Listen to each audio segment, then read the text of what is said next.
السلام علیکم ویورز، میرا نام عطاء الرحمن اور آپ دیکھ رہے ہیں عطاء بخاری یوٹیوب چینل۔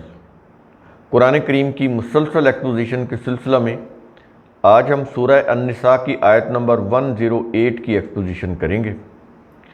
اس آیت میں منافقین سے متعلق بات کی جا رہی ہے۔ پیچھے بات ہوئی تھی خیانت کرنے والوں سے متعلق۔ کہا گیا کہ جو خیانت کرنے والے ہوتے ہیں وہ دراصل دوسرے لوگوں سے خیانت نہیں کرتے، بلکہ خود اپنے آپ سے وہ خیانت کر رہے ہوتے ہیں کہ اس سے ان کے اندر نفسیاتی کمزوری آ جاتی ہے، ان کی قوت، طاقت، استعداد کم ہو جاتی ہے۔ پیچھے یہ بات ہوئی۔ اب اس آیت کے اندر بات ہو رہی ہے منافقین کی چال بازیوں کی، کہ وہ کرتے کیا ہیں، ان کا طرز عمل کیا ہوتا ہے، ان کی سوچ، ان کا مائنڈ سیٹ کیا ہوتا ہے۔ قرآن کریم اس کی بات کر رہا ہے، ان کی باتیں کیسے ہوتی ہیں، ان کے مشورے کیسے ہوتے ہیں، اور کس حالت میں وہ مشورے کرتے ہیں، یہ ساری چیز بتا رہے ہیں۔ تو شروع کرتے ہیں اس آیت کو۔ الفاظ ہیں یستخفون من الناس، یستخفون من الناس، وہ لوگوں سے اپنے برے ارادے یا کام چھپاتے ہیں، یعنی وہ لوگوں سے چھپاتے ہیں۔ کیا چھپاتے ہیں؟ اپنے برے ارادے اور اپنے برے کام، یہ چھپاتے ہیں۔ یہ نہیں کہ وہ برے ارادے اور برے کام کرتے نہیں، کرتے ہیں، لیکن لوگوں سے چھپاتے ہیں کہ لوگوں کو پتہ نہ چل جائے کہ یہ کر کیا رہے ہیں، ان کے ارادے کیا ہیں اور ان کے کام کیا ہیں، چھپاتے ہیں۔ لیکن ٹھیک ہے، لوگوں سے وہ ایک حد تک چھپا لیں گے، لیکن کتنی دیر؟ آخر تو وہ ظاہر ہو کر ہی رہیں گے نا۔ کوئی بھی غلط بات ہے وہ کتنی دیر تک چھپ سکتی ہے؟ اس لیے آگے بتا رہا ہے، کیا یہ رہا ہے وَلَا يَسْتَخْفُونَ مِنَ اللَّهِ، اور لیکن وہ اللہ سے نہیں چھپا سکتے۔ اب یہاں پر اللہ سے نہیں چھپا سکتے سے کیا مراد ہے؟ اللہ کے قانون سے نہیں چھپا سکتے، اس کے نظام سے نہیں چھپا سکتے۔ اللہ کا نظام بھی تو کام کر رہا ہے نا۔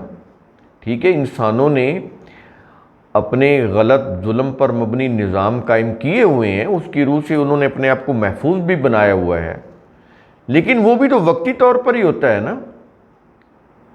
یعنی کسی نے بڑی قوت، طاقت، اقتدار حاصل کیا ہوتا ہے، کسی کی کرسی بڑی بظاہر مضبوط ہوتی ہے، وہ جو چاہے کر لے۔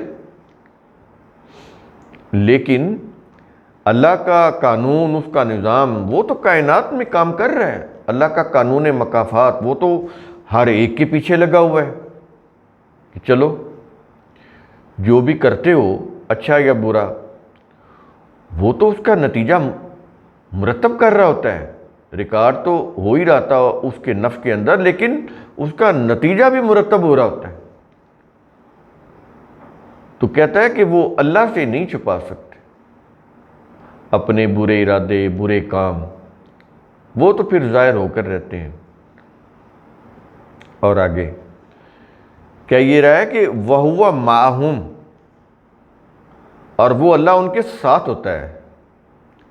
اب یہ دیکھیں گے، یعنی یوں کہہ لیں گے ایک محاورہ ہے، وہ اللہ ان کے ساتھ۔ انداز ہے ایک بات کو سمجھانے کا، ورنہ کبھی سوچیے گا کہ اگر ایک شخص جو ہے وہ کوئی کسی کا مرڈر کر رہا ہے، کسی کا ریپ کر رہا ہے، تو وہ اللہ پاس بیٹھا ہوا ہے اس کے، پھر یہ کیا چیزیں، یہ کیا معنی ہیں کہ اللہ ان کے ساتھ ہوتا ہے؟ اللہ کا قانون مکافات جو اس کے اوپر نظر رکھے ہوئے ہے، جو اس کی ہر حرکت کو ریکارڈ کر رہا ہوتا ہے اور اس کا نتیجہ مرتب کر رہا ہوتا ہے۔ اب یہ جو قانون ہے یہ ظاہر ہے یہ قانون ہے، ورنہ تو دیکھیں آپ کے ساتھ اگر کوئی اچھا آدمی ہو، اس کے ساتھ کوئی برا آدمی بیٹھے کوئی غلط کام کر رہا ہو، وہ اس کو روکے گا نا۔ تو اگر اللہ کہتا ہے کہ میں اس کے ساتھ ہوتا ہوں تو پھر اللہ روک دیتا۔ یہ اس کے قانون کی بات ہو رہی ہے کہ وہ ان کے پیچھے لگا ہوا ہے اللہ کا قانون مکافات، ان کو فوراً اسی وقت ان کا ہاتھ پتھر کا نہیں ہو جاتا۔ جو شخص مرڈر کرتا ہے، کسی کے ساتھ ریپ کرتا ہے، کوئی ڈکیٹی کرتا ہے، رہزنی کرتا ہے، تو اس کا ہاتھ کو پاؤں پتھر کے نہیں ہو جاتے، اس لیے کہ اس کو ارادہ اور اختیار دیا ہوا ہے، اسی لیے تو وہ جواب دہ ہے قیامت کو۔ تو ارادہ اور اختیار کی روح سے وہ غلط کام کر سکتا ہے اور کرتے ہیں، لیکن وہ جواب دہ بھی ہیں اور ذمہ دار بھی ہیں۔ یہ ایک علیحدہ چیز ہے، یہ دو علیحدہ علیحدہ چیزیں ہیں۔ اختیار اور ارادہ ملا ہوا ہے، اس کی روح سے آپ اچھا کام بھی کر سکتے ہیں، اس کی روح سے آپ برا بھی کام کر سکتے ہیں، لیکن جب آپ برا کام کرتے ہیں تو وہ انسانوں کے ہاتھ کو یا پاؤں کو یا آنکھوں کو پتھر نہیں بنا دیتا، وہ جو کچھ کرتے ہیں اس کو ریکارڈ کرتا ہے، اس کا نتیجہ مرتب کرتا ہے، یہ چیز ہے۔ تو اگر اس کو ارادہ اور اختیار نہ دیا ہو تو وہ یہ ایسا کوئی غلط کام کرے ہی نہ۔ جیسے سورج کے پاس کوئی ارادہ اور اختیار نہیں ہے، وہ اپنی صلاۃ ادا کر رہا ہے، اپنا فریضہ ادا کر رہا ہے، کیے جا رہا ہے، نہ اس کی کوئی اپنی مرضی ہے، نہ اس کا کوئی اپنا کوئی ایسا ہے کوئی کہ اس کے اندر ایسی چیز ہو کہ وہ اپنے پروگرام کو خود ہی بدل دے، بالکل نہیں۔ تو انسان کو اس طرح سے نہیں رکھا گیا۔ ایک بکری ہے، وہ کبھی بھی گوشت نہیں کھائے گی، وہ چارہ ہی کھائے گی، کیونکہ اللہ نے اس کے اندر جو ڈائریکشن رکھی ہے، وہ ڈائریکشن وہ کھانے نہیں دیتی اس کو کوئی گوشت۔ اس کے جو دانت ہیں وہ بھی اس طرح کے ہیں کہ وہ ہریالی کھائے لیکن گوشت نہ کھائے، یہ چیز۔ تو یہ جانور بھی مجبور ہیں، یہ نباتات بھی مجبور ہیں، ملائکہ یہ جو ہیں یہ بھی مجبور ہیں، جو قانون دیا ہے اسی کے مطابق انہوں نے کرنا ہے، ذرا سی بھی اس میں ان کی اپنی مرضی نہیں، لیکن انسان کو ارادہ اور اختیار دیا ہوا ہے۔ یہ چیزیں آپ سمجھ لیں، بیسک کنسیپٹ ہیں قرآن کو سمجھنے کی۔ تو جب دیا ہوا ہے تو ٹھیک ہے، وہ اگر برا کام کرتا ہے تو اس کو اسی وقت اس کا ہاتھ پاؤں پتھر کا نہیں بن جائے گا، لیکن وہ ریکارڈ ہو رہا ہوتا ہے، اس کا نتیجہ بھی مرتب ہو رہا ہوتا ہے، اس دنیا میں بھی اور آخرت میں بھی وہ نتیجہ مل کر رہتا ہے، اس دنیا میں تو عارضی طور پر اور آخرت میں پرماننٹلی۔ اس لیے یہ سمجھ آئی کہ اور اللہ ان کے ساتھ ہوتا ہے، اس کا مطلب کیا ہے کہ اللہ کا قانون ان کے ساتھ ہوتا ہے۔ اور آگے کہہ رہا ہے کہ اذ یبیتون، جب وہ راتوں کو چھپ کر خفیہ مشورے کرتے ہیں، اللہ اس وقت بھی ان کے ساتھ ہوتا ہے، یعنی اللہ کا قانون ان کے ساتھ ہوتا ہے، ان پر نظر رکھے ہوتا ہے، جب وہ راتوں کو چھپ کر خفیہ مشورے کرتے ہیں۔ تو اللہ کا قانون مکافات ان کو دیکھ رہا ہوتا ہے، راتوں کو چھپ کر کس قسم کے مشورے کرتے ہیں، آگے قرآن یہ بھی بتا رہا ہے۔ کیا یہ رہا ہے کہ مالا یرزا من القولی، اس بری بات کا مشورہ جس سے وہ اللہ راضی نہیں ہوتا، وہ مشورہ کرتے ہیں، یعنی جس میں انسانیت کی فلاح ہو۔ اللہ کس چیز میں راضی ہوتا ہے؟ جس میں انسانیت کی فلاح ہو۔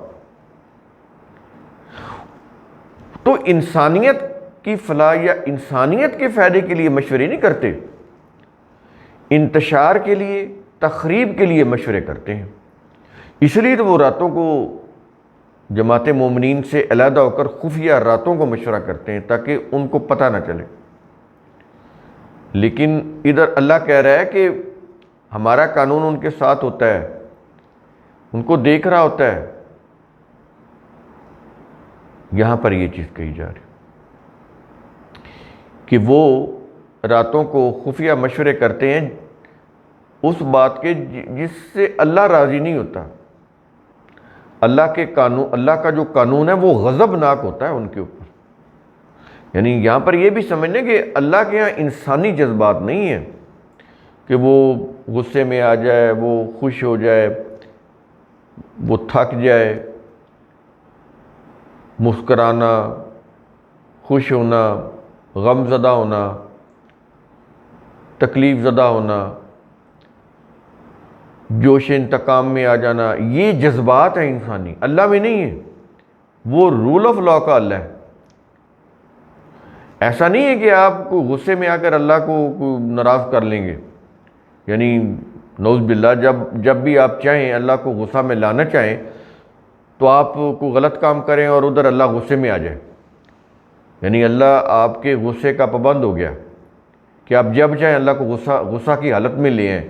کبھی سوچیں کہ یہ جو ریلیجیس کانسیپٹ ہیں قرآن کے بالکل خلاف ہیں، ترجمے کیے ہوئے ہیں، اللہ غصے ہوا، اللہ غضبناک ہوا، اللہ انتقام لیتا ہے، نعوذ باللہ۔ یعنی انتقام کے پہلے تو ہمارے یہاں معنی بدلے گئے، عربی میں انتقام کے معنی کچھ اور ہیں، وہ جب آئے گا ہم آپ کو بتائیں گے۔ وہ جس کو ہم انتقام جن معنوں میں لفظ لیتے ہیں یہ عربی کا ہی لفظ ہے، عربی میں انتقام کے وہ میننگ نہیں ہے کہ کسی سے بدلے کا انتقام لینا، وہ نہیں ہے۔ یہ چیزیں سمجھنے کی ہیں کیونکہ ہمارے جتنے بھی لیکچر ہیں وہ قرآن کی انڈرسٹینڈنگ کے لیے ہیں۔ تو اس بری بات کا جس سے وہ اللہ راضی نہیں ہوتا وہ مشورے کرتے ہیں، جس میں انسانیت کا نقصان ہو، جس میں معاشرے میں تخریب پیدا ہو، انتشار پیدا ہو، یہ اس قسم کے وہ مشورے کرتے ہیں جسے اللہ کا قانون پسند نہیں کرتا۔ یہ ہو گیا۔ یہ کچھ کہنے کے بعد آیت کے آخر میں کہا جا رہا ہے وَقَانَ اللَّهُ بِمَا يَعْمَلُونَ مُحِيطًا۔ دیکھو نا، اب خود ہی واضح کر دیا کہ اللہ کا ساتھ ہونا، وہ جو منافقین ہیں یا مجرمین ہیں ان کے ساتھ ہونے کا مطلب کیا ہے، وہ خود قرآن واضح کر رہا ہے آیت کے آخر میں۔ کہتا ہے کہ اور وہ جو عمل کرتے ہیں، جو بھی عمل کرتے ہیں، اللہ اسے گھیرنے والا ہے۔ یہ ایک چیز ہے نا، اس کے ایسے گھیر لینا، اس کو ہم بولتے ہیں احاطہ کرنا۔ یہ محیطن ہے نا، محیطن کا مطلب ہوتا ہے احاطہ کرنے والا، سراؤنڈنگ، یہ ہوتا ہے محیط۔ اب یہ جو چیز ہے، اب یہ اس طرح سے، اب یہ چیز محیط ہوگی، یہ اس کے ارد گرد یہ گھیرا تنگ ہو گیا، گھیرا ڈل گیا یہ، اور یہ چیز محیط ہوگی کیونکہ یہ گھیرے میں آ گئی۔ تو ایسے ہی جو انسان ہیں ان کے جو اعمال ہیں وہ اللہ کے قانون کے گھیرے میں آئے ہوتے ہیں۔ اللہ کا قانون احاطہ کرنے والا ہوتا ہے، ان کے اوپر محیط ہوتا ہے، ان کو گھیرے ہوئے ہوتا ہے۔ یہاں پر اللہ کی یہ صفت بیان ہو رہی ہے، محیطن، گھیرنے والا، احاطہ کرنے والا۔ یعنی کوئی بھی مجرم یہ نہیں ہے کہ کوئی داؤ پیچ کر کے اسکیپ کر جائے، فرار ہو جائے، نو، ایسا نہیں ہے۔ اللہ کے قانون مکافات کی نظر سے، پکڑ سے وہ بچ نہیں سکتا، اس کی گرفت سے مفرور نہیں ہو سکتا، بچ نہیں سکتا۔ یہ ہے تو بڑی اہمیت ہے قرآن کریم کا ثم تتفکروا، اس کی روح سے آپ خود بھی سوچا کریں، سمجھا کریں، غور و فکر کیا کریں۔ شکریہ۔